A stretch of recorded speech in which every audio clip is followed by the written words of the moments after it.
हरे कृष्ण कृष्ण कृष्ण हरे हरे हरे राम राम राम हरे हरे हरे कृष्ण कृष्ण कृष्ण हरे हरे हरे राम राम राम हरे हरे हरे कृष्ण कृष्ण कृष्ण हरे हरे हरे राम राम राम हरे हरे हरे कृष्ण कृष्ण कृष्ण हरे हरे हरे राम राम राम हरे हरे हरे कृष्ण कृष्ण कृष्ण हरे हरे हरे राम राम राम हरे हरे हरे कृष्ण कृष्ण कृष्ण हरे हरे हरे राम राम राम हरे हरे हरे कृष्ण कृष्ण कृष्ण हरे हरे हरे राम राम राम राम हरे हरे हरे कृष्ण कृष्ण हरे हरे हरे राम राम राम हरे हरे हरे कृष्ण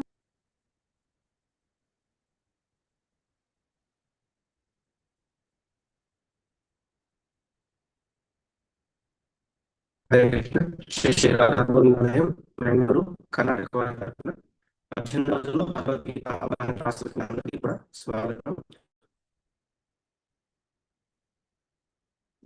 ప్రణామం. ఓం ప్రజ్ఞాతిమ్రాంధస్య జ్ఞానాంజన శ్లాకయా చక్షురున్మిలితం येन తస్మై శ్రీగురవే నమః. శ్రీచైతన్యమనోభీష్టం స్థాపితం येन భూతలే స్వయం రూపకరామయం దదాతి సుఖదాయకం. వందేహం శ్రీగురు వాయిస్ వినిపిస్తలేదు శ్రీయుతపదకమలం ప్రభుజీ వాయిస్ బ్రేక్ అవుతుంది. వైష్ణవాంశ్చ.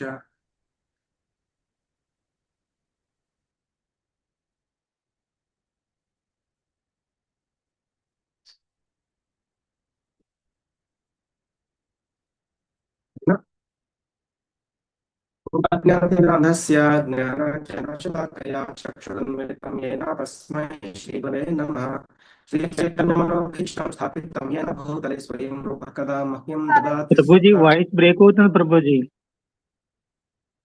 ఓకే, ఇప్పుడు కూడా రావట్లేదా? హరే కృష్ణ. ఇప్పుడు బాగుంది ప్రభుజీ.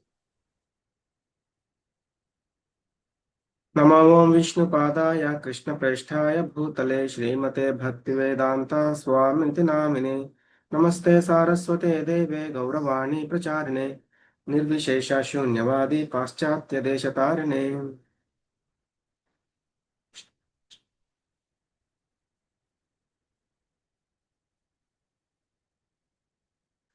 हे कृष्ण करुणा सिंधो दीनबंधो जगत्पते गोपेश गोपिका कांता राधा कांत नमोस्तुते.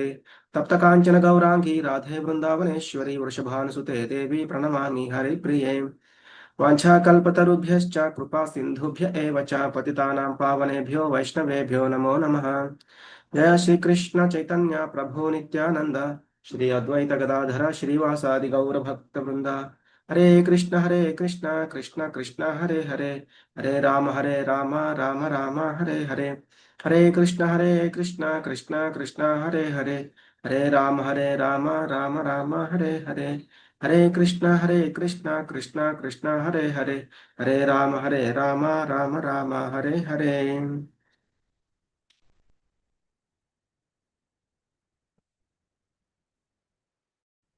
ఈరోజు మనం 16వ అధ్యాయము. ఈ అధ్యాయం పేరు ఏంటంటే దైవ అసుర సంపద్ విభాగ యోగము. అంటే దైవీ గుణాలు అట్లాగే అసురీ గుణాలు అనేవి మనం చూస్తాం. నిన్న మనం పురుషోత్తమ యోగం గురించి చూసాము. అంతకుముందు ఏంటి 14వ అధ్యాయం. ఆ అధ్యాయం పేరు ఏంటంటే గుణత్రయ విభాగ యోగము. అంటే త్రిగుణాలు ఏ విధంగా వస్తాయి, ఏ విధంగా జీవుణ్ణి బంధిస్తాయి, ఈ భౌతిక ప్రకృతిలో ఆ త్రిగుణాలు జీవుణ్ణి ఎలా బంధిస్తాయి అనేది చూసాం 14వ అధ్యాయంలో. ఈరోజు మనం చూసేది ఏంటి, ఈ దైవాసుర సంపద్ విభాగ యోగం. అంటే దేవతలు మరియు అసురులు వీళ్ళిద్దరి యొక్క ప్రవృత్తి ఏ విధంగా ఉంటుంది, వారికి ఏ విధంగా ప్రవృత్తి అనేది వస్తుంది అనేది చూస్తాము. అంటే అసురుల యొక్క స్వభావాలు మరియు లక్షణాలు, అట్లాగే నరకానికి దారితీసే ఒక ద్వారాలని ఉంటుందన్నమాట, అది చూస్తాము. ఇక్కడ ముందుగా భగవంతుడే కంటిన్యూ చేస్తున్నారు. శ్రీ భగవానువాచ అభయం సత్వశం శుద్ధి జ్ఞానయోగ వ్యవస్థితి దానం దమశ్చ యజ్ఞశ్చ స్వాధ్యాయస్తప ఆర్జవం అహింసా సత్యమక్రోధ త్యాగశాంతిరపైశునం దయాభూతేష్వలోలుప్త్వం మార్దవం హ్రీరచాపలం తేజః క్షమా ధృతిః శౌచం అద్రోహో నాతిమానిత భవంతి సంపదం దైవీం అభిజాతస్య భారత. శ్రీ భగవానుడు పలికెను, అర్జున, నిర్భయత్వము, చిత్తశుద్ధి, ఆధ్యాత్మిక జ్ఞాన సాధన, దానము, మనోనిగ్రహము, యజ్ఞాచరణము, వేద పఠనము, తపస్సు, సరళ స్వభావము, అహింస, సత్యము, కోపం లేకపోవడం, త్యాగము, శాంతి, చాడీలు చెప్పకపోవడం, సకల జీవుల పట్ల దయ, లోభరాహిత్యము, మృదుత్వము, లోక విరుద్ధమైన మరియు శాస్త్ర విరుద్ధమైన కర్మాచరణ యందు సిగ్గు, దృఢ నిశ్చయము, తేజము, ఓర్పు, ధైర్యము, శుచిత్వము, ద్రోహం చేయకపోవడము, గౌరవాంఛ లేకపోవడము అనే ఈ దివ్య గుణములు దైవీ స్వభావము కలిగిన వారి లక్షణములు. ఇక్కడ చెప్తున్నారు, అంటే దైవీ గుణాల యొక్క లక్షణాలు, అంటే దైవీ గుణంలో ఉన్న వారి యొక్క లక్షణాలు ఎలా ఉంటాయి అనేది ఒక 3 శ్లోకాల్లో అంటే కొన్ని అంశాలను చెప్తూ ఉన్నారనమాట. ఇవన్నీ కూడా మనకి చూస్తే వర్ణాశ్రమ ధర్మం, మనం 4వ అధ్యాయంలో చూసాము. వర్ణాలు అంటే చాతుర్వర్ణ్యం మయా సృష్టం గుణకర్మ విభాగశః అని.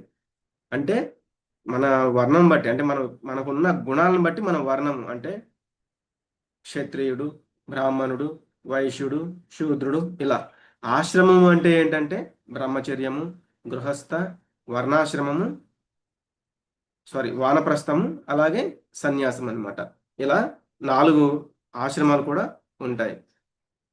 అట్లాగే బ్రహ్మచర్యం, మొదటిగా బ్రహ్మచర్యం ఏంటంటే మొదటి 25 సంవత్సరాలు. ఇవేంటంటే విద్యా పఠనం కోసం మనం గురుకులాలకు వెళ్తాము, ఇటువంటివన్నీ చూస్తూ ఉంటాం కదా, అట్లా అన్నమాట. అంటే భగవంతుడి గురించి తెలుసుకుంటాము, ఆచార్యుల వద్ద నేర్చుకుంటాము, ఇటువంటివన్నీ. తర్వాత 26 నుంచి 50 సంవత్సరాలు ఏంటంటే గృహస్థ, అంటే వివాహం చేసుకోవడం, గృహ అవసరాల కోసం సంపాదించడం, ఇటువంటివి. అలాగే వానప్రస్థం 51 నుంచి 75 సంవత్సరాలు, అంటే 50 సంవత్సరాలు దాటాయంటే తర్వాత వచ్చే సన్యాస ఆశ్రమం కోసం మనం సాధన, అంటే అభ్యాసం అనేది మొదలు పెట్టాలి. లాస్ట్ది సన్యాసం 76 సంవత్సరాల నుంచి 100 సంవత్సరాలు. సంపూర్ణంగా భగవంతుని సేవలో మనం నిమగ్నం అవ్వడము, భగవంతుని యొక్క ధ్యాసలోనే ఉండడం. అంటే ఇంటిని వదిలిపెట్టి అడవులకు వెళ్ళిపోవడం అంటే అట్లా కాదు, అంటే తపస్సు చేసుకోవడము, ఇటువంటివా మనకి ఈ కలియుగంలో అటువంటివి కుదరవు. కాబట్టి 70 దాటాక మనము కొన్నింటిని వదిలేయాలి, అంటే కోపము, మమకారము, ఇటువంటివి కంప్లీట్గా పక్కన పెట్టేసి భగవంతుని యొక్క నామస్మరణలో ఉంటూ భగవంతున్నే ధ్యానిస్తూ ఉండడం అన్నమాట. అంటే మన 100 సంవత్సరాలు మన జీవితం అనుకుంటే ఇట్లా 4 పార్ట్స్గా మనం డివైడ్ చేయడం. అట్లాగే ఈ సన్యాసులకి ఏంటంటే ఏ విషయంలో కూడా భయం అనేది ఉండకూడదు. ఎందుకంటే అప్పటికే వాళ్ళు తెలుసుకుని ఉంటారనమాట. సన్యాస జీవితంలోకి వాళ్ళు వెళ్ళారు అంటే నేను ఈ శరీరం కాదు, నేను ఆత్మని అని తెలుసుకుంటారు. వాళ్ళు చాలా పరిశుభ్రంగా ఉంటారు. అంటే బాహ్యంగానేమో స్నానం చేస్తూ ఉండడం, అంతరంగా జపం చేస్తూ ఉండడం, ఇట్లా. అలాగే భగవంతుడు అంటే ఎవరు తెలుసుకోవడానికి భగవద్గీత, భాగవతం వంటి పుస్తకాలను చదువుతూ ఉండడం, ఇట్లా. ఆధ్యాత్మిక జ్ఞానాన్ని, వాళ్ళకి తెలిసిన ఆధ్యాత్మిక జ్ఞానాన్ని మళ్ళీ గృహస్థులకు బోధిస్తూ ఉండడం, ఇది సన్యాసులు చేయవలసిన వాళ్ళ యొక్క కర్తవ్యం అనమాట. అట్లాగే గృహస్థాశ్రమంలో ఉన్న వాళ్ళు ఏం చేయాలి అంటే దాన ధర్మాలు చేయడం. అట్లాగే దానాలంటే ఏంటి, ఎవరికి పడితే వాళ్ళకి చేసేది కాదు, అంటే అపాత్ర దానం అనేది కూడా ఉంటుంది. అంటే పాత్రుడు కాని వారికి దానం చేయకూడదు, పాత్రులైన వారికి మాత్రమే దానం చేయడం. మనకి టెంపుల్స్, మందిరాలకు ఇవ్వడం, పూజారులకు ఇవ్వడం, ఇటువంటివన్నీ ఉంటాయి కదా, అటువంటివి. ఎందుకంటే పూజారులు ఏవో బిల్డింగ్స్ వాటిని వీటిని కట్టుకోవడానికి ధనాన్ని అనేది ఉపయోగించరు అనమాట. అట్లాగే అంటే ఆధ్యాత్మికంగా అందరినీ ముందుకు తీసుకెళ్ళడానికి వాళ్ళు ఆ ధనాన్ని ఉపయోగిస్తూ ఉండాలి. అట్లాగే అందుకే మనకి పూర్వకాలంలో శ్రీల రూపగోస్వామి చెప్తారు, 50% ఆదాయం మందిరాలకి ఇచ్చేవాళ్ళు అనమాట అప్పట్లో. అట్లా ఉండేది అప్పట్లో. ఇప్పటి కాలంలో అది కుదరకపోవచ్చు కాబట్టి ఎంతో కొంత దానం చేయడం అనేది చాలా ముఖ్యమైన అంశం. తర్వాత వాళ్ళకి ఇంకా గృహస్థుల్లో ఉండాల్సింది ఏంటి, ఆత్మ నిగ్రహం కలిగి ఉండాలి వాళ్ళు, అంటే నిగ్రహం అనేది చాలా ఉండాలి.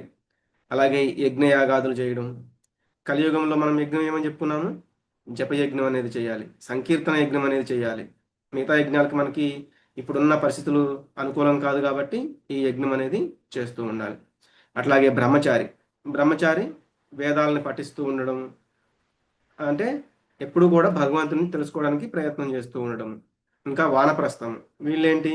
మనస వాచ కర్మణ మనము అన్నిటిని కూడా శుద్ధీకరణ చేసుకోవాలి ఆ సమయంలోనే. అంటే ఎప్పుడైతే గృహస్థాశ్రమం నుంచి వానప్రస్థంకి వెళ్తామో సన్యాసాశ్రమానికి మనము సిద్ధం అవడానికి అంతా సాధన చేస్తూ ఉండాలన్నమాట. అంటే ఏది మాట్లాడాలి, ఏది మాట్లాడకూడదు, ఏది కరెక్ట్, ఏది కరెక్ట్ కాదు అని బుద్ధిని ఉపయోగిస్తూ సరైన విషయాలని మాట్లాడుతూ ఉండాలి. అలాగే మనసు కూడా మనకి శత్రువు. మనం కొద్దిగా వింటాం, మిగతాదంతా మనమే ఆలోచిస్తూ ఉంటాం. ఓహో, కొద్దిగా వినంగానే అలా జరిగి ఉండొచ్చు, ఇలా జరిగి ఉండొచ్చు అని మనమే మిగతాదంతా కూడా ఊహించేసుకుంటూ ఉంటాం అన్నమాట. దాన్ని కూడా నియంత్రించగలగాలి, కోపాన్ని నియంత్రించుకోవాలి, సరళంగా జీవించాలి.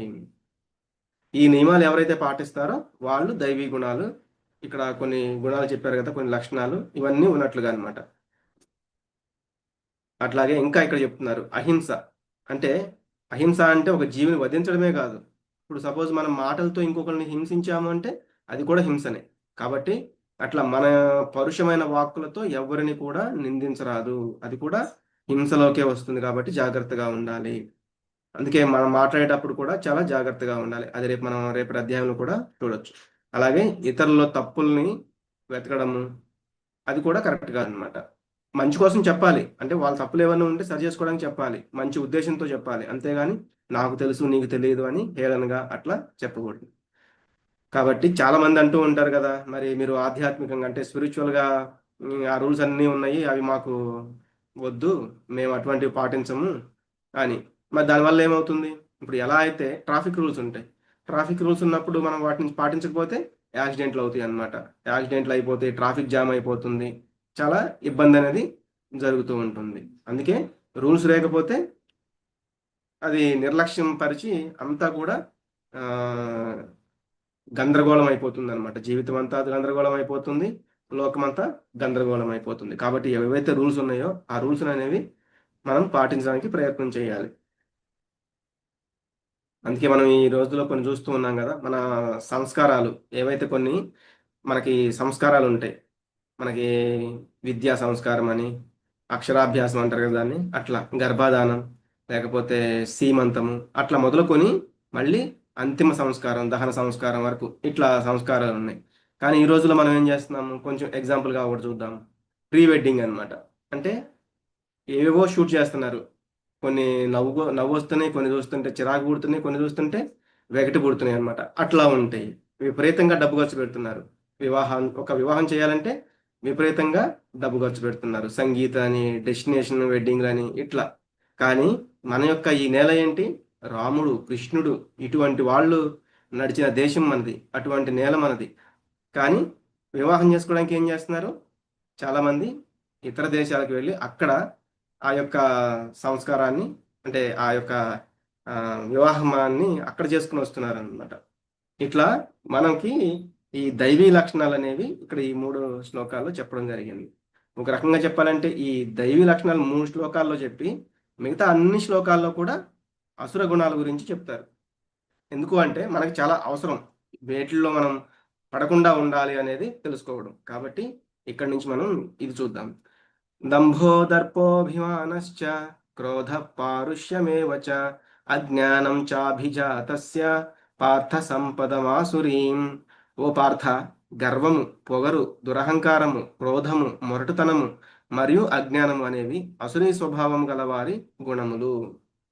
మనం ఇక్కడ ఈ ఫోటోలో చూస్తే చూడండి, కాళీయుడు, మనకి ఇది భాగవతంలో వస్తుంది. ఆయనకి చాలా పొగరు అనమాట, చాలా అహంకారం. నాకు చాలా పడగలు ఉన్నాయి, నేను ఏమైనా చేయగలని ఆ యమున నదిని పాడు చేస్తూ ఉంటారు ఆయన యొక్క విషంతో. అక్కడ ఆ యమున నది మొత్తం అందరూ కూడా వాటర్ తాగుతూ ఉంటారు, లేకపోతే బట్టలు ఉతకడానికి, లేకపోతే మొక్కలకి, అన్ని అంటే అన్ని అవసరాల కోసం ఆ యమున నదిలోని నీటిని వాడుతూ ఉంటారు అనమాట. కానీ ఈయన వల్ల ఆ యొక్క నది మొత్తం విషంగా మారిపోతూ ఉంటుంది. అది తెలుసుకుని భగవంతుడు చిన్న లీల చేస్తారు. అందులోకి ఏదో బాలు వెళ్ళినట్టుగా, దానికోసం వెళ్ళినట్లుగా వెళ్తారు. ఎప్పుడైతే దానికోసం వెళ్ళినప్పుడు ఈ కాళీయుడు కృష్ణుని పట్టుకోవాలని చూస్తారు. కానీ ఆయన యొక్క మదాన్ని, ఆయన యొక్క అహంకారాన్ని, ఆయన యొక్క గర్వాన్ని, ఆయన యొక్క దంభాన్ని ఇదంతా కూడా నాశనం చేసేటట్లుగా ఆయన యొక్క ఆ పడగల మీద నృత్యం చేస్తారు. నృత్యం చేసి ఆయనలో ఉన్న విషం మొత్తం తొలగిస్తారనమాట. ఆఖరికి వాళ్ళ యొక్క కాళీయుడి యొక్క భార్యలు వేడుకుంటారు భగవంతుణ్ణి. అంటే ఆయన ఇంకా మరణించడానికి దేహం నశించిపోతూ ఉంటుందన్నమాట ఆ కాళీయుడిది భగవంతుని యొక్క ఆ నృత్యం తాకిడికి. అప్పుడు వాళ్ళ అతని భార్యలు వేడుకుంటారు, ఇంకా దయచేసి మా భర్తని విడిచిపెట్టండి స్వామి అని. అప్పుడు ఆయన వదిలిపెడతారు, నువ్వు ఇక్కడ ఈ యమున నదిలో ఉండొద్దు, నువ్వు వేరే చోటికి వెళ్ళిపోమ్మని. కానీ అప్పుడు అతను చెప్తారనమాట, ఆ కాళీయుడు, మేము వేరే చోటుకి వెళ్తే గరుడుకి నాకు వైరం ఉంది, ఆయన వచ్చి నన్ను ఆ చంపేస్తాడు అని.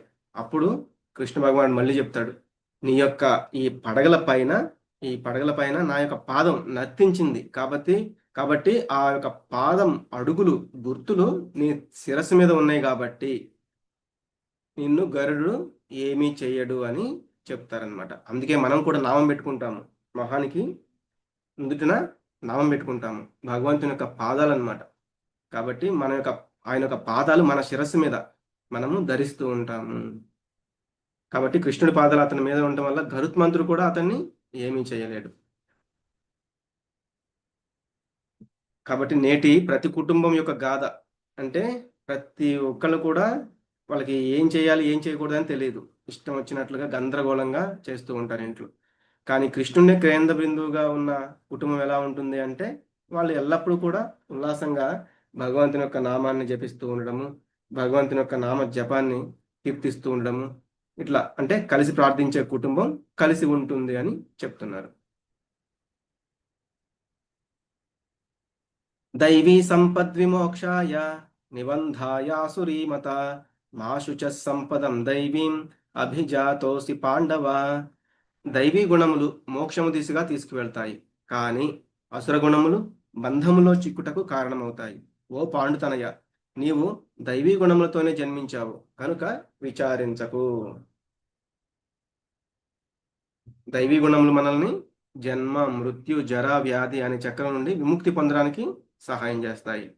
కానీ ఆసురీ గుణాలు ఏంటంటే మళ్ళీ ఈ జన్మ మృత్యు జర వ్యాధి అనే చక్రంలోనే తిరిగేలా చేస్తూ ఉంటాయి. కాబట్టి ఓ పాండుపుత్ర, ఓ అర్జున, నువ్వు దైవీ గుణాలను పుట్టావు, నువ్వు దీని గురించి చింతించవసరం లేదు, నువ్వు భయపడవసరం లేదు. అందుకే మనకి చెప్తూ ఉన్నారు భగవద్గీతలో, ఎప్పుడు కూడా ఎలా ఉండాలి ఎలా ఉండకూడదు అని భగవద్గీత స్టార్ట్ అయిన దగ్గర నుంచి చెప్తూనే ఉన్నారు. అలాగే మనకి ఇస్కాన్లో కూడా చెప్తూ ఉంటారు, భగవద్గీత ఫ్రీగా చెప్తారు, వినండి భగవద్గీత తెలుసుకోండి అని.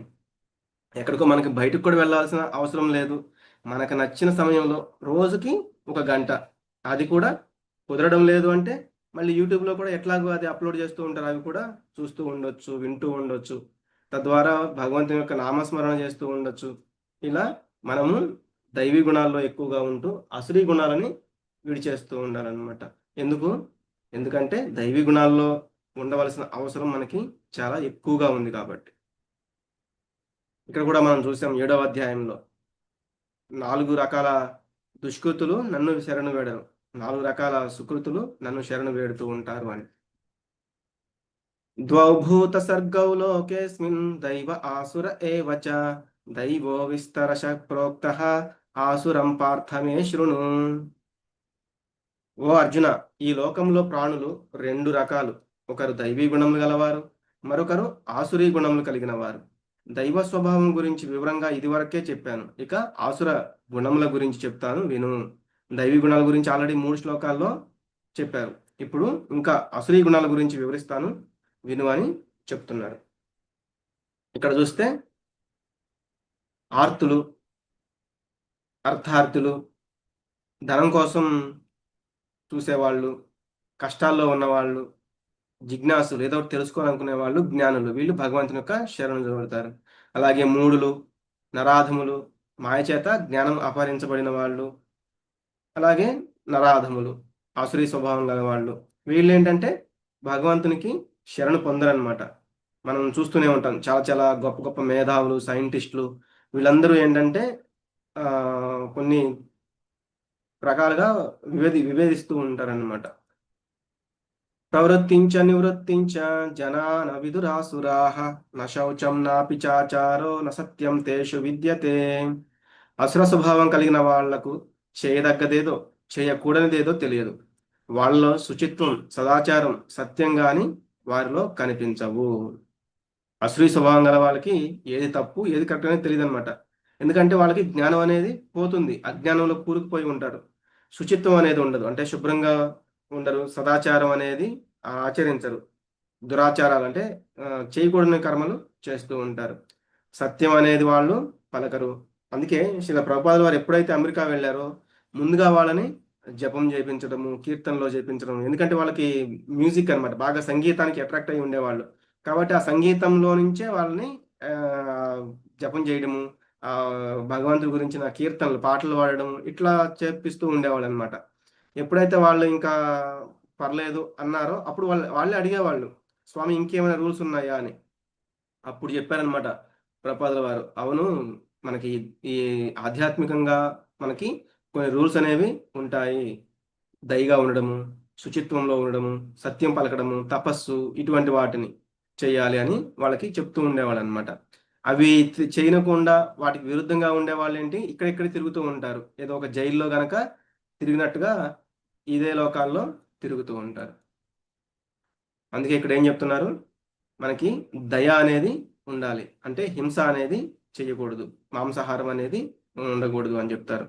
అలాగే తపస్సు అంటే మద్యం సేవించడం, మత్తు పానీయాలు, డ్రగ్స్ ఇటువంటివన్నీ తీసుకోవడం, అంటే ఇంటాక్సికేషన్ అని చెప్తారు కదా అది. అలాగే సత్యం అంటే గ్యామ్లింగ్, అంటే జూదం ఆడడం. దీనివల్ల ఏమవుతుంది, ఎవరు నిజం చెప్పరు, అక్కడంతా కూడా అసత్యం పలుకుతూ ఉంటారనమాట. ఓన్లీ పలకడం అనే కాదు, అంతా కూడా చేయరాని పనులని చేస్తూ ఉంటారు, విపరీతమైన ధోరణిలో ఉండిపోతూ ఉంటారు. ఇంకొకటి శుచిత్వము. శుచిత్వము అంటే ఏంటంటే ఇల్లీసిట్ సెక్స్ అనమాట, అంటే పరస్త్రీ లేకపోతే పరపురుష సంభోగం కోరుకుంటూ ఉండడము. ప్రభుపాదుల వారు ముందే వాళ్ళకి చెప్పలేదు, ఎవరైతే పాటించగలరో, నెక్స్ట్ స్టేజ్కి ఎవరైతే వెళ్ళగలరో వారికి మాత్రమే చెప్దామని ఆయన వాళ్ళని చూసిన తర్వాత వీళ్ళు ఎవరైతే చేయగలరో వాళ్ళకి చెప్తారనమాట. జపం అనేది చేస్తున్నారు కాబట్టి భగవంతుడే వాళ్ళ హృదయంలో ఉండి వాళ్ళకి ఈ యొక్క ఇది వీటన్నిటిని వదిలేసే శక్తి అనేది భగవంతుడే వాళ్ళకి హృదయ పరివర్తన ద్వారా ఇస్తాడు అని ఆయన తర్వాత వాళ్ళకి చెప్పారనమాట. మనం ఎగ్జాంపుల్గా చూస్తే మనకి చిన్నప్పుడు సైకిల్ కావాలనుకుంటాం, తల్లిదండ్రులు సరే అని చెప్పి సైకిల్ కొనిస్తారు, అమ్మయ్య చాలు నాకు సైకిల్ దొరికింది అనుకుంటాం, దాంతోనే అన్ని సాధించేసామనుకుంటాం. కానీ కొన్ని సంవత్సరాల తర్వాత కాలేజీ వయసు వచ్చిన తర్వాత ఏమనుకుంటాం, ఒక బైక్ కావాలి, బైక్ ఉంటే బాగుంటుంది అని. అప్పుడు కూడా బైక్ కొనిచ్చారు, అప్పుడు మనం ఇంకా లైఫ్లో మొత్తం సాధించేసామనుకుంటాం. కానీ మనకి ఒక జాబ్ వచ్చింది, జాబ్లో ఇంకా బాగా శాలరీ వస్తుంది, అప్పుడు కారు కొనుక్కుంటాం, అప్పుడు ఇంకా పెద్ద కారు కావాలనిపిస్తుంది. అంటే ఏంటంటే మనం చిన్న చిన్న టేస్ట్ వదిలేసి పెద్ద టేస్ట్ వైపు వెళ్తూ ఉంటాము. అలాగే ఏంటంటే మనం ఎప్పుడైతే జపము, భగవంతుని యొక్క ఆధ్యాత్మిక లీలను వినడము, ఇట్లా ఇదంతా చేస్తూ ఉంటాము, అంటే భగవద్గీత చదవడము, భాగవతం చదవడము, ఇటువంటివన్నీ ఎప్పుడు చేస్తూ ఉంటాము, అప్పుడు ఆటోమేటిక్గా లోయర్ టేస్ట్ అనేది, అంటే వీటికి మనం దూరంగా ఉండగలుగుతాము. వీటితో అంత దుఃఖమే, కాబట్టి వాటిని మనం జయించగలుగుతాము. ఆల్రెడీ మనం ఇప్పుడు ఈ రోజుల్లో చూస్తూనే ఉన్నాము, ఈ శుచిత్వం లేక విపరీతంగా కొన్ని ఘోరాలు అనేవి. అసత్యం ప్రతిష్టంతే జగదాహురనీశ్వరం అపరస్పర సంభూతం కిమన్యత్ కామహైతుకం. ఈ జగత్తు అసత్యమని, ఆధారము అధిపతి లేనిదని వారు అంటారు. మైథున కోరికల వలనే ఇది తయారైందని, కామము తప్ప సృష్టికి మరో కారణం లేదని వాళ్ళు వాదిస్తారు. అంటే అసురీ స్వభావం గల వాళ్ళు ఇలా అంటారు, భగవంతుడు అనేవాడే లేడు, ఇదంతా నా గొప్పతనం, నేనే ఇదంతా చేశాను, కాబట్టి నా వల్ల ఇది వచ్చింది, నాది, నేను అంటే ఇట్లా చెప్తూ ఉంటారు. అదంతా కూడా అసురీ గుణాలు. ఉదాహరణకి ఒక గాలిపటం ఉంది, దాని దారం లాగినప్పుడు అది పైకి వెళ్తూ ఉంటుంది. మనం దారం ఇట్లా ఇట్లా అంటూ ఉంటాం కదా, కొంచెం కొంచెం దాన్ని వెనక లాగుతూ ఉంటాం, అప్పుడు ఆ దారం లాగినప్పుడు ఆ గాలిపటం అనేది ఇంకా ఇంకా పైకి వెళ్తుంది. చూడడానికి ఎలా ఉంటుంది, దానికి ఒక కష్టం వచ్చినట్లు కనిపిస్తుంది అనమాట. కానీ ఆ గాలిపటం యొక్క దారం కనుక ఎప్పుడైతే మనం తెంపేస్తామో, అంటే మనం ఎగరేసే వాళ్ళం ఎప్పుడైతే దాన్ని తెంపేస్తామో ఆ గాలిపటం కిందకు వచ్చేస్తుంది, లేకపోతే ఏదో ఒక చెట్లలోనో తీగలకో చిక్కుకొని పాడైపోతుంది అనమాట. అలాగే భగవంతుడు కూడా మనకి దారం లాంటి వాడు. అప్పుడప్పుడు మనల్ని చిన్న చిన్న కష్టాలు ఇస్తాడనమాట. అప్పుడు మనం ఏమనుకుంటాము, వెనక్కి లాగినట్టు అనిపిస్తూ ఉంటుంది. ఎందుకు అంటే మనము మన యొక్క కష్టాల వల్ల మనం ఇంకా ముందుకి ఇంకా పైకి ఉన్నతంగా ఎదగలుగుతాము.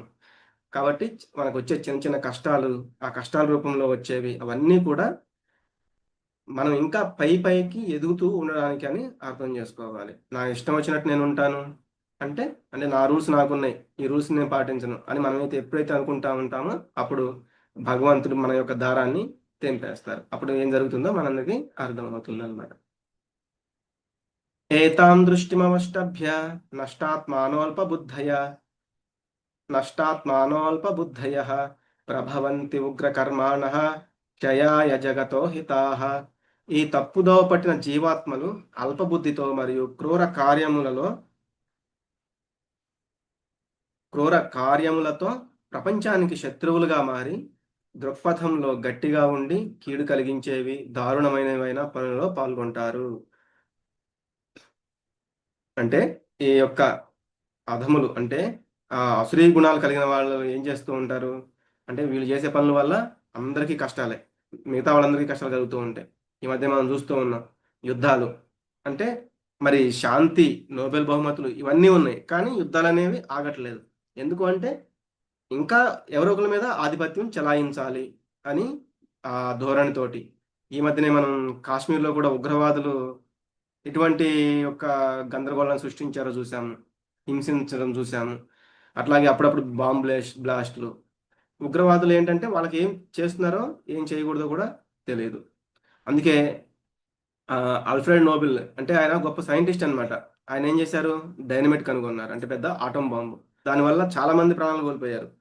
చెడు కోసం దాన్ని ఉపయోగించారనమాట. తర్వాత ఆయనకు అర్థమైంది ఇది నలుగురికి కీడు కలిగించేది అని. కానీ అప్పటికే జరగాల్సిన నష్టం జరిగిపోయింది. ఆయన పేరు మీదనే తర్వాత నోబెల్ శాంతి అవార్డు అనేది కూడా ప్రవేశపెట్టారని చెప్తూ ఉంటారు. కానీ అప్పటికే చాలా మంది చనిపోయారు ఆ యొక్క బాంబుల వల్ల. అంటే సైన్స్ అనేది ఒక వరము కావచ్చు, ఒక శాపం కూడా కావచ్చు. మనం దాన్ని ఎలా ఉపయోగించుకుంటామనే దాన్ని బట్టి ఉంటుందన్నమాట. కాబట్టి అసుర ప్రవృత్తిని తొలగించుకోవాలి. అది ఎలా అని మనం ప్రశ్న వేసుకుంటే భగవద్గీత చదవడం ద్వారా మనం ఏం చేయాలో ఏం చేయకూడదో తెలుస్తుంది. కామమాశ్రిత్య దుష్పూరం దంభమానమదాన్వితాః మోహాత్ గృహీత్వా సద్గ్రాహాన్ ప్రవర్తంతే అశుచివ్రతాః. విపరీతమైన కామము, దంభము, దురభిమానంతో నిండి గర్వము మరియు అహంకారంతో ఈ ఆశ్రయ లక్షణములు కలవారు తప్పుడు సిద్ధాంతములను పట్టుకుని ఉంటారు. ఈ విధంగా మోహితులై వారు తాత్కాలికమైన వాటికి ఆకర్షితమై అపవిత్ర బుద్ధితో ప్రవర్తిస్తారు. ఉగ్ర కర్మలు చేసేవారని ఇందా చూసాం కదా, వాళ్ళ వల్ల ఇటువంటివన్నీ వస్తూ ఉంటాయి. వాళ్ళలో కామము, దంభము, ఆ 4 నియమాలను పాటించకుండా అపవిత్రమైన బుద్ధితో ఉండి వాళ్ళు ఇలా ప్రవర్తిస్తూ ఉంటారు. కాబట్టి వాళ్ళ యొక్క వైఖరి ఎలా ఉంటుంది, లెక్కలేని ఆందోళన, ఎల్లప్పుడూ కూడా ఇంకా ఏదో నాశనం చేసేదని ఆలోచిస్తూ ఉంటారు. కాబట్టి దానివల్ల ఎప్పుడు ఆందోళన పడుతూనే ఉంటారనమాట. విపరీతమైన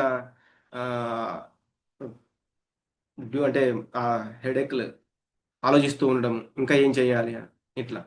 కాబట్టి వైఖరి అంటే ఇంద్రియ తృప్తియే మానవ నాగరికత యొక్క ప్రధాన అవసరం. ఆ ఇంద్రియ తృప్తి అనేదే మనకి చాలా అవసరమైనట్లుగా వాళ్ళు ఉంటారు. వేలాది కోరికల వలయం మరియు కామక్రోధాలలో నిమగ్నమై ఉంటారు. ఎప్పుడు కోరికలు అనేవి వస్తూనే ఉంటాయి, వాటిలో నిమగ్నమైపోయి ఉంటారు. ఇంద్రియ తృప్తి కోసం చట్టవిరుద్ధమైన మార్గాల ద్వారా డబ్బుని భద్రపరుచుకుంటారు. మనం చూస్తూనే ఉన్నాం ఆన్లైన్ మోసాలని, ఏదేదో వల వేయడము, ఏదో ఒక ఎర వేయడము, లేకపోతే భయపెట్టి మన నుంచి ఆన్లైన్లో లేకపోతే ఏదో ఒక లింక్ పంపించి ఇట్లా చెప్తూ ఉన్నారు కదా, వాటి ద్వారా మన దగ్గర ఉన్న ధనాన్ని అంతా లాగేసుకుంటూ ఉండడము. ఇటువంటివన్నీ కూడా అసురీ గుణాలు.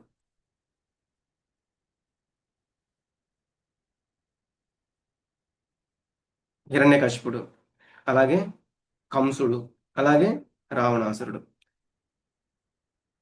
ఇదమద్య మయా లబ్ధం ఇమం ప్రాప్స్యే మనోరథం ఇదమస్తి ఇదమపి మే భవిష్యతి పునర్ధనం.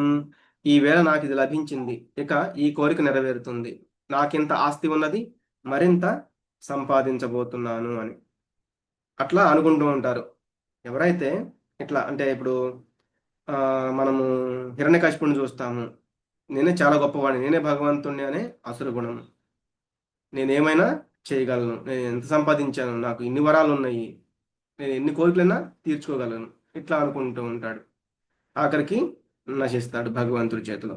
తర్వాత కంసుడు ఆకాశవాణి చెప్పింది కదా, దాన్ని ఎలా తప్పించుకోవాలని, నా శత్రువుని నేను చంపేశాను అంటే పుట్టిన బిడ్డని ఎలా చంపేస్తూ ఉంటాడు. కాబట్టి నా శత్రువుని నేను చంపేశాను, ఇంకా పుట్టే వాళ్ళందరినీ చంపేస్తాను, నేనే దీనంతా భోగించాలి అని అనుకుంటూ ఉంటాడు. రావణాసురుడు నేనెవరో తెలీదా, నా సోదరు ఎవరో తెలీదా, నా సోదరు యొక్క ముక్కు చెవులు కోసేస్తారా, నేను ఈ సీతని అపహరిస్తాను, నేను ఆ రాముని చంపేస్తాను, లక్ష్మణుని వధిస్తాను, ఇట్లా విపరీతంగా మాట్లాడుతూ ఉంటారనమాట.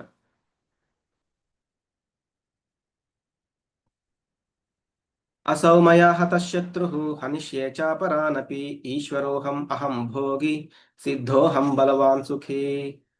ఇందా చెప్పినట్టుగా కంసుడి గురించి, ఈ శత్రువుని నేను చంపేశాను, మిగిలిన శత్రువులను కూడా సంహరిస్తాను, నేనే ప్రభువుని, నేనే సుఖభోగిని, నేను ఏ పని తలపెట్టినా కూడా నేను సాధించగలను, నేను బలవంతుణ్ణి, సుఖవంతుణ్ణి. ఇంకా నేను డబ్బున్నవాడిని, ఉన్నత వంశంలో ఉద్భవించాను, నాకు సాటి అయిన వాడెవడూ లేడు, నేను యజ్ఞాలు చేస్తాను, దానాలు ఇస్తాను, ఆనందం అనుభవిస్తాను. ఈ విధంగా అసుర స్వభావం కలిగిన వాళ్ళు అజ్ఞానం చే మోహితులవుతారు. అనేక చిత్త విభ్రాంతా మోహజాల సమావృతా ప్రసక్తా కామభోగేషు పతంతి నరకే శుచౌ.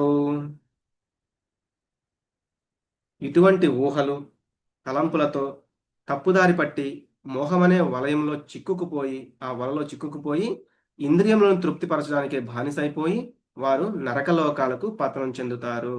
అంటే కోరికల వలయంలో, అంటే మనం ఎన్ని కోరికలు తీర్చుకుంటున్నా అవి ఇంకా ప్రవాహంలాగా వస్తూనే ఉంటాయి. కాబట్టి మనం ఆ వలలో చిక్కుకొని కష్టపడుతూ ఉంటాము. ధ్యాయతో విషయాన్ పుంసః సంగస్తేషు ఉపజాయతే. ఏదో ఒక దాని గురించి ఆలోచిస్తూ ఉంటాము, అది గనక దొరకపోతే బాధపడుతూ ఉంటాము, అది దొరికితే ఇంకా ఇంకా కావాలి. ధ్యాయతో విషయాన్ పుంసః సంగస్తే శూపజాయతే, సంగాత్ సంజాయతే కామః, అక్కడ కామం పుడుతుంది. కామాత్ క్రోధోభిజాయతే, ఆ కోరిక తీరకపోతే కోపం వస్తుంది. క్రోధాత్ భవతి సమ్మోహః, అది అది గనక కోపం ఎక్కువైపోతే ఆ మోహం కలుగుతుంది. సమ్మోహాత్ స్మృతి విభ్రమ, దానివల్ల జ్ఞాపక శక్తి, స్మృతి అనేది పోతాయి. స్మృతి భ్రంశాత్ బుద్ధినాశ, దానివల్ల మన యొక్క బుద్ధి నశిస్తుంది. బుద్ధినాశాత్ ప్రణశ్యతి, మనము పతనం చెందుతాము. మనం ఎంతసేపు కూడా ఆ ఊహలు, ఆ కోరికలు తీర్చుకునే పనిలో ఉండడం వల్ల ఇదంతా జరుగుతుందని చెప్తున్నారు. ఆత్మ సంభావిత స్తబ్ధ ధనమానమదాన్వితా యజంతే నామ యజ్ఞైస్తే దంభేనా విధిపూర్వకం. తమను తామే పొగుడుకుంటూ వినయ విధేయతలు లేకుండా ధన మద గర్వంతో వాళ్ళు శాస్త్ర విరుద్ధంగా పేరుకు మాత్రం యజ్ఞాలు చేస్తారు. చాలా మంది మనం చూస్తూ ఉంటాం, పేరుకు మాత్రం యజ్ఞాలు చేస్తూ ఉంటారు. ఎందుకు? వాళ్ళకి వాళ్ళే పొగిడించుకుంటూ ఉంటారు. అక్కడ వినయం అనేది ఉండదు. అంటే విపరీతంగా ఎవరో ఒకరిని ఏదో ఒకటి అంటూనే ఉంటారు. ధన మద గర్వంతో, ధనం ఉంది కదా అని మదంతో, గర్వంతో శాస్త్ర విరుద్ధంగా యజ్ఞాలు చేస్తూ ఉంటారు. ఈ యజ్ఞాలు ఎలా చేయాలి అనేది మనం రేపటి అధ్యాయంలో చూస్తాము.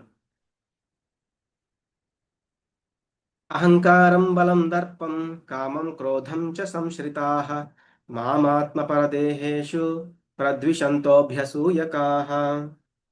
అహంకారము, బలము, గర్వము, కామక్రోధములచే కళ్ళు మూసుకుపోయి భగవంతుని పట్ల అసూయ కలవారై తమ దేహములలో మరియు ఇతరుల దేహములలోనూ ఉంటున్న నన్ను ద్వేషిస్తారు. అహంకారం ఉండడం వల్ల, నాకు బలం ఉంది కదా అనుకోవడం వల్ల, ఆ గర్వం వల్ల, కామక్రోధములచే కళ్ళు మూసుకుపోయి అందరి హృదయాల్లో ఉన్న భగవంతుణ్ణి వాళ్ళు గుర్తించలేరు, అందరినీ ద్వేషిస్తూ ఉంటారు. అంటే మనకు ఒక పొజిషన్ వచ్చింది అంటే దానివల్ల రెస్పాన్సిబిలిటీస్ కూడా ఉంటాయి, వాటికి కట్టుబడి ఉండాలి, అంతేగాని అహంకారాన్ని పెంచుకోకూడదు. అందుకే మనకి ఇక్కడ ఈ యొక్క శిశుపాలుని చూస్తాం కదా, రాజసూయ యజ్ఞం జరిగినప్పుడు భీష్ముడు అంతటి వాడే చెప్తాడు అగ్రతాంబూలం అందుకోవడానికి భగవానుడు శ్రీకృష్ణుడే అర్హుడు అని. కానీ శిశుపాలుడు దాన్ని గుర్తించలేడు, అలా వధించబడతాడు అని చెప్తున్నారు. తానహం ద్విషత క్రూరాన్ సంసారేషు నరాధమాన్ క్షిపాం యజస్రమ శుభాన్ ఆసురీష్వేవ యోనిషు. అసూయ కలవారు, క్రూర స్వభావులు అయిన అలాంటి మానవాధములను నేను సంసార సాగరంలో మళ్ళీ మళ్ళీ అటువంటి అసురీ స్వభావం కలవారి గర్భంలోనే పడవేస్తుంటాను. ఈ తల్లి గర్భం అనేది చాలా ఇరుకుగా ఉండి శిశువుకి చాలా ఇబ్బందిగా ఉంటుంది. తల్లి తినే పులుపు, చేదు ఇష్టం ఉండదు, కానీ అవి తప్పదు, తినాల్సిందే. అక్కడే మూత్రం వదలడం, అక్కడే మలం వదలడం, దాంట్లోనే తిరుగుతూ ఉండడం. అందుకే భాగవతంలో వర్ణన ఉంటుందన్నమాట. ఆ యొక్క ఎలా ఉంటుంది ఆ చిన్న అంటే బాగా చీకటిగా ఉన్న యొక్క ఆ చిన్న స్థలంలో ఆ శిశువు ఎంత ఇబ్బంది పడతాడు అనేది భాగవతంలో వస్తుంది. భగవంతుణ్ణి వేడుకుంటారంట ఆయన, నేను నీకు శరణాగతుణ్ణి, బయటకు వచ్చాక నీ భక్తుణ్ణి అవుతాను, నన్ను దయచేసి మళ్ళీ మళ్ళీ ఈ జన్మ మృత్యువులలో పడవేయదు స్వామి అని వేడుకుంటారు. కానీ ఎప్పుడైతే బయటకు వచ్చారో అన్నీ మర్చిపోతారు. మళ్ళీ పునరపి జననం పునరపి మరణం. ఆ మాయ అనేది కమ్మేయడం వల్ల అంతా కూడా మర్చిపోయి మళ్ళీ ఇటువంటి కార్యాలని చేస్తూ ఇక్కడిక్కడే తిరుగుతూ ఉండడం. దాని గురించి ఒక వీడియో కూడా మనం లాస్ట్లో చూద్దాము. ఆసురిం యోనిమాపన్నాః మూఢా జన్మని జన్మని మామప్రాప్యైవ కౌంతేయ తతో యాంత్యధమాం గతిం. ఓ కౌంతేయ, అసుర జీవజాతులలోనే మాటి మాటికి జన్మ పొందే అలాంటి మూర్ఖులు ఏ జన్మలోనూ నన్ను చేరలేరు. క్రమముగా వారు అంతకంతకి అధోగతి పాలవుతారు. కాబట్టి మనం ఏం చేయాలి? ఇంతకు ముందు చెప్పినట్లుగా ఆ దురహంకారం అనే దాన్ని, కామక్రోధాలని, అసూయ అటువంటి వాటన్నిటిని వదిలివేయాలి. వాటికి దూరంగా ఉండడం చాలా ముఖ్యమని చెప్తున్నారు. లేదంటే అంతకంతకి ఇంకా ఇంకా అధోగతి పాలవుతాము. త్రివిధం నరకస్యేదం ద్వారం నాశనమాత్మనః కామ క్రోధస్తథా లోభః తస్మాదేతత్రయం త్యజేత్. ఇక్కడ మళ్ళీ చెప్తున్నారు, కామము, కామః, క్రోధః, లోభః. కామము, క్రోధము, లోభము అనేవి త్రివిధం నరకస్యేదం, నరకానికి దారితీసే 3 ద్వారాలు. ఈ నరక ద్వారాలు ఆత్మ వినాశనానికి ద్వారం, నాశనమాత్మనః కారణాలు. కాబట్టి తస్మాదేతత్రయం త్యజేత్. ఏతత్రయం, ఆ మూడింటిని త్యజేత్, వదిలేయాలి. అందువల్ల ఈ మూడింటిని మనిషి తప్పక విడిచిపెట్టాలి. ఈ 3 నరకానికి దారితీసే, నరకానికి ద్వారాలు అనమాట. కాబట్టి వాటిలో మనం చిక్కుకోకూడదు. ఏంటవి? కామము, క్రోధము, లోభము. కామం ద్వారా ఏమవుతుంది? మదము, మత్తు, దానివల్ల అజ్ఞానం పెరిగిపోతూ ఉంటుంది. క్రోధం వల్ల మోహము, భ్రమ కల్పిస్తుంది. లోభము, లోభం వల్ల ఏంటి? మాత్సర్యం అన్నమాట, అసూయ, ఇటువంటివన్నీ వచ్చేస్తూ ఉంటాయి. మనం చూస్తూ ఉంటాము. ఇక్కడ చూస్తే కామంకి ఏంటి? ద్రౌపది దేవిని వివస్త్రగా చేయడం కోసం దుర్యోధనుడు వీళ్ళందరూ కూడా ప్రయత్నం చేస్తూ ఉండడం. అలాగే కోపము, ఎప్పుడు కూడా కౌరవులు పాండవులు వాళ్ళ మధ్య, అంటే పాండవులు ఎంతసేపు వాళ్ళతో సఖ్యంగా ఉండాలని ప్రయత్నం చేసినా కూడా కౌరవులు ఎంతసేపు వాళ్ళ మీద కోపంతో రగిలిపోతూ ఉండేవాళ్ళు అనమాట.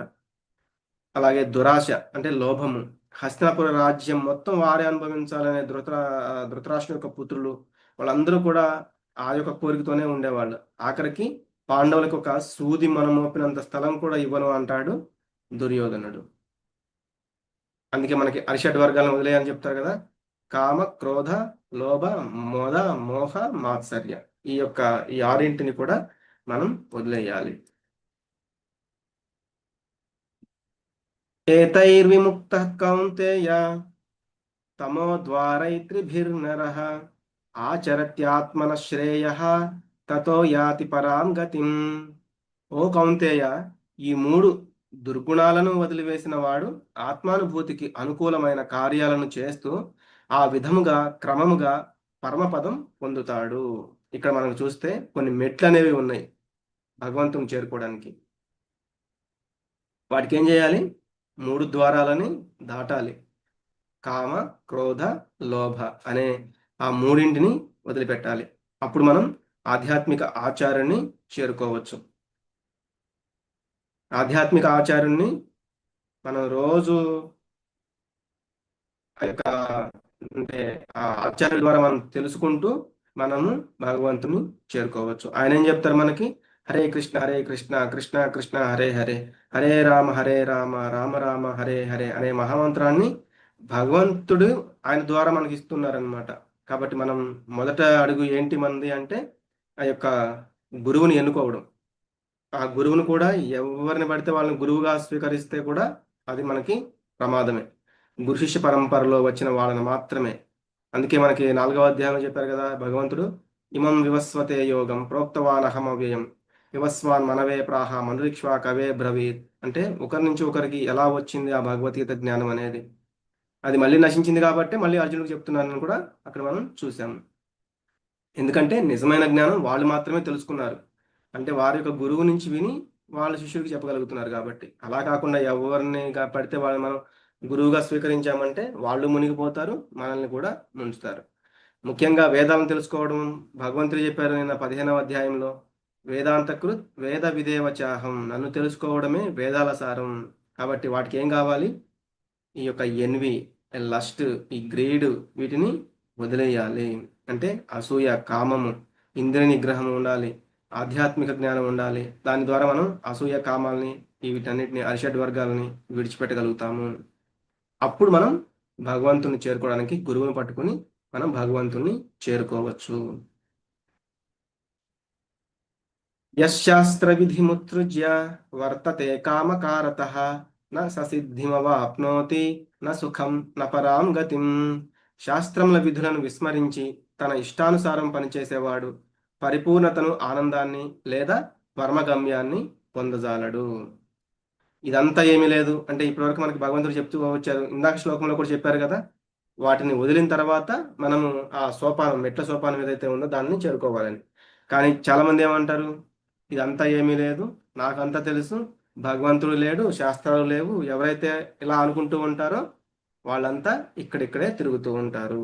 కాబట్టి మనం భగవంతుణ్ణి శరణాగతి వేయడము, అలాగే ఏవైతే చేయకూడదో వాటిని వదిలేయడము అనేది చాలా ముఖ్యం. అదంతా కూడా మనకి శాస్త్రాల్లో చెప్పబడి ఉంది. కాబట్టి అవి వదిలిపెట్టేసి వాళ్ళ యొక్క ఇష్టానుసారము పనిచేసేవాడు ఎప్పుడు కూడా పరిపూర్ణత పొందలేడు, దానివల్ల ఆనందం అనేది రాదు, అప్పుడు పరమ గమ్యాన్ని కూడా అతను పొందలేడు. తస్మాత్ శాస్త్రం ప్రమాణం తే కార్యాకార్య వ్యవస్థితౌ జ్ఞాత్వా శాస్త్ర విధానోక్తం కర్మ కర్తుమిహార్హసి. అందువల్ల మనిషి శాస్త్ర ప్రమాణం ద్వారా చేయదగ్గ కార్యమేదో, చేయకూడని కార్యమేదో నిర్ణయించుకోవాలి. శాస్త్ర విధానాలను తెలుసుకుని తత్ అనుగుణంగా ఈ లోకంలో కర్మలు చేయాలి. భగవంతుడు మనల్ని ఏ విధంగా ఉండాలి అని మనకు చెప్పారో ఆ విధంగానే మనం నడుచుకోవాలి. ఆఖరికి ఆయన కూడా ఒక గురువుని తీసుకున్నారు. ఎందుకంటే యద్యదాచరతి శ్రేష్ఠ తత్తదేవేతరో జనః సయత్ ప్రమాణం కురుతే లోకస్ తదనువర్తతే. అంటే ముఖ్యమైన వాళ్ళు, ఉత్తమమైన వాళ్ళు ఎవరైతే ఉన్నారో వాళ్ళు ఆచరించింది లోకమంతా ఆచరిస్తుంది. కాబట్టి అందుకే భగవంతుడు కూడా బలరాముడితో కలిసి సాందీపని ముని యొక్క ఆశ్రమంలో విద్యాభ్యాసం చేశారు. కాబట్టి మనం కూడా అలా భగవంతుడు చూపించిన బాటలో నడవగలిగితే మనం డెవలప్ అవ్వగలుగుతాం. మెల్లగా అయినా అవ్వచ్చు, కానీ నిశ్చయంగా మనమైతే అభివృద్ధి చెందుతాము. కాబట్టి మనం కూడా అటువంటి వాటిని పాటించాలి. అందరిలో కూడా మంచి చెడు అనేవి ఉంటాయి. కాబట్టి మనం మంచిని పెంచుకుందాం, చెడుని విడిచిపెడదాం. అంటే కామ, క్రోధ, లోభాలని విడిచిపెడదాము.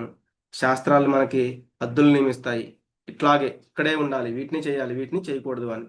మనము వాటిని, అందుకే ఇక్కడ ఏం చెప్తున్నారు, తస్మాత్ శాస్త్రం, ఆ శాస్త్ర ప్రమాణాన్ని మనం అనుసరించాలి. ఏదైతే చేయాలి, ఏది చేయకూడదు అటువంటి విధానాలను తెలుసుకుని వాటికి అనుగుణంగా మన యొక్క కర్మలు అనేవి చెయ్యాలి. ఇక్కడ చూస్తే సత్యయుగం, సత్యయుగంలో ఏమైంది, ఒక గ్రహం మీద నుంచి, అంటే ఒక గ్రహం మీదేమో దైవీ గుణాలు ఉన్నాయి, ఇంకొక గ్రహం మీద అసురీ లక్షణాలు అన్నమాట. హిరణ్యాక్షుడు, అలాగే వరాహ స్వామి అవతారంలో భగవంతుడు. అంటే రెండు ప్లానెట్స్ మధ్య యుద్ధం అనమాట. త్రేతాయుగంలో Rama and Ravan in different country, రెండు దేశాల మధ్య, అంటే ఒక దేశంలోనే దైవీ లక్షణం, ఇంకో దేశంలో అసురు లక్షణం. అలాగే ద్వాపర యుగంలో పాండవులకి మరియు కౌరవులకి ఒకే ఫ్యామిలీ, ఒకే ఇంట్లోనే దైవీ లక్షణం అనేది ఉంది పాండవులు, అసురు లక్షణం అనేది ఉంది కౌరవులు. కానీ కలియుగంలో divine and demonic qualities in the same person, ఒకే మనిషిలో. కలియుగంలో ఏంటి, ఒకే మనిషిలో దైవీ లక్షణం ఉంటుంది, అదే మనిషిలో అసురు లక్షణం కూడా ఉంటుంది. మనం ఈ లక్షణాలను, దైవీ లక్షణాలను పెంపొందించుకోవాలి, అసుర లక్షణాలనేమో తగ్గించుకోవాలి. అందుకే మనకి ఈ యొక్క అంటే ఈ కలియుగంలో we all have demons inside us like Kamsa, Shishupala etcetera. అంటే ఆల్రెడీ మనలో ఒక అసుర గుణాలు అనేవి ఉన్నాయి, ఎలా అయితే ఒక కంసుడు శిశుపాలుడు లాగా. కాబట్టి హౌ టు ఓవర్కమ్ ఇట్ అంటే మనం వాటిని మరి ఎలా దాటాలి, ఎలా దాటగలగాలి అనేది హరే కృష్ణ కృష్ణ కృష్ణ హరే హరే హరే రామ రామ రామ హరే హరే.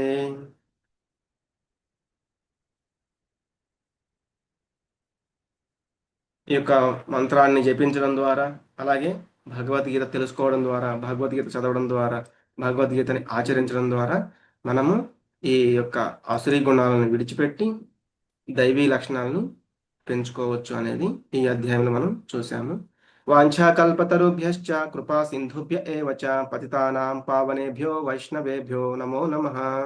అనంతకోటి వైష్ణవ బృంద్ की जय, रामाचार्य शिलादास ठाकुर की जय, जगत गुरु शिल प्रपात की जय, भगवत गीता भागवत की जय, हरे कृष्ण महामंत्र की